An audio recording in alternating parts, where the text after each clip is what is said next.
ಹೆಚ್ಚಿಗೆ ಯಾವುದಂದ್ರೆ ಅಕ್ರಮ ಸಾರಾಯ ಆಗ್ತಾ ಇರೋದು, ಅಕ್ರಮ ಸಾರಾಯ ನಡೀತಾ ಇರೋದು. ಹಿಂದೆ ಮರಳು ಬರ್ತಾ ಇತ್ತು, ಈಗ ಮರಳು ಸಂಪೂರ್ಣ ಬಂದಾಗಿದೆ.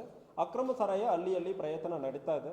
ಮುಂದಿನ ದಿವಸಗಳಲ್ಲಿ ಇಂಥ ಅಕ್ರಮ ಸಾರಾಯ ಮಾಡ್ತಾ ಇದ್ದಾರೆ ಅಂದರೆ ಗಡೀಪಾರು ಮಾಡ್ತೀವಿ ಮತ್ತು ಜೈಲಿಗೆ ಹಾಕ್ತೀವಿ. ಸೊ ಈಗ ಎಷ್ಟು ಎಲ್ಲರಿಗೂ ಗೊತ್ತಿದೆ, we are strict about it. So ಇದರಿಂದ ಅಕ್ರಮ ಸಾರಾಯ ಆಗೋದ್ರಿಂದ ಭಾಳಷ್ಟು ಅಪರಾಧಗಳಾಗಿರ್ತದೆ. ಲಾಸ್ಟ್ 1 ತಿಂಗಳಲ್ಲಿ ಒಂದೇ ಒಂದು ಮರ್ಡರ್ ಆಗಿದೆ. ಅಕ್ರಮ ಸಾರಾಯ ಕಂಟ್ರೋಲ್ ಆಗಿರೋದಕ್ಕೆ ಅದು ಒಂದು ಕಾರಣ. ಹಳ್ಳಿಯಲ್ಲಿ ಸಿಗ್ತಾ ಇರೋ ಸಂದರ್ಭದಲ್ಲಿ ಕುಡಿದ ನಶೆಯಲ್ಲಿ ಏನೇನೋ ಮಾಡ್ತಾ ಇದ್ದಾರೆ. ಇದರಲ್ಲಿ ಡೊಮೆಸ್ಟಿಕ್ ವಯಲೆನ್ಸ್ ಯಾರಿಗೆ ಭಾಳಷ್ಟು ತೊಂದರೆ ಆಗುತ್ತಂದ್ರೆ ಮನೆಯಲ್ಲಿರೋ ಹೆಣ್ಮಕ್ಳಿಗೆ ಅವರವ್ರ ಹೆಂಡತಿಯನ್ನು ಹೊಡೆಯೋದು, ತಂದೆ ತಾಯಿಯನ್ನು ಹೊಡೆಯೋದು. ಸೊ ಇದು ತುಂಬ ಒಂದು ಹಳ್ಳಿಯಲ್ಲಿ ಇಷ್ಟು ಸುಲಭವಾಗಿ ಸಿಗೋದ್ರಿಂದ ಇದು ಒಂದು ಅಪರಾಧ ನಡೀತಾ ಇದೆ.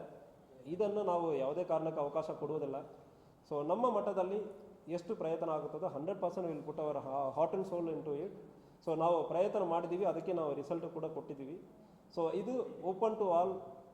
ಇದು ನನಗೆ ಮಾತ್ರ ಇಲ್ಲ, ಈಗ ಸಾರ್ವಜನಿಕರ ಇದು ಇಲ್ಲಿ ಮಾತ್ರ ಅಲ್ಲ, ದಯವಿಟ್ಟು ಎಲ್ಲರಿಗೂ ನಾನು ಹೇಳ್ಕೊಳ್ಳೋದೇನೆಂದ್ರೆ, ನೀವು ಸುಮ್ಮನೆ ಇರಬಾರ್ದು. ಸಾರ್ವಜನಿಕರ ಎಲ್ಲಿಯೋ ಒಂದು ಅನ್ಯಾಯ ಆಗುತ್ತಂದ್ರೆ ನೀವು ಸರ್ಕಾರಕ್ಕೆ ಅದು ಒಂದು ರೆಕಾರ್ಡ್ ಆಗಿ ಹೋಗಬೇಕು. ನೀವು ಈಗ ಮಾಹಿತಿಯನ್ನು ನೀಡುವ ಸಂದರ್ಭದಲ್ಲಿ KSP ಅಪ್ಲಿಕೇಶನಲ್ಲಿ ಮಾಹಿತಿಯನ್ನು ನೀಡುವ ಸಂದರ್ಭದಲ್ಲಿ ಈ ಮಾಹಿತಿ ನನಗೆ ಮಾತ್ರ ಅಲ್ಲ, ನನ್ನ ADG DG sir, even home minister ಸಾಹೇಬರ್ ಕೂಡ ರಿವ್ಯೂ ಮಾಡಬಹುದು. ಮುಂದಿನ ದಿವಸಗಳಲ್ಲಿ ಎಲ್ಲ ಜಿಲ್ಲೆಗಳಲ್ಲಿ ಇಂತಹ ಒಳ್ಳೆಯ ಒಂದು ಮಾಹಿತಿಯನ್ನು ಕೊಡುವ ಸಂದರ್ಭದಲ್ಲಿ ಎಷ್ಟು ಮಾಹಿತಿ ಬಂತು, ಅಸೆಂಬ್ಲಿಯಲ್ಲಿ ಪ್ರಶ್ನೆ ಮಾಡಬಹುದು.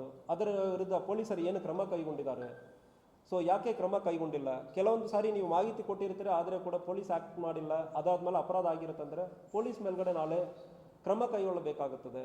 ಸೊ ಜವಾಬ್ದಾರಿ ನಮಗೂ ಕೂಡ ಬರ್ತದೆ. ದಯವಿಟ್ಟು KSP ಆ್ಯಪನ್ನು ಉಪಯೋಗ ಮಾಡಿಕೊಂಡು ಎಲ್ಲರೂ ಮಾಹಿತಿಯನ್ನು ಕೊಡಬೇಕು. ಸೊ ಇನ್ನೊಂದು ಹೇಳಿಬಿಡಲ್ಲ ಲಾಕ್ಡೌನ್ಸ್ ಬಗ್ಗೆ.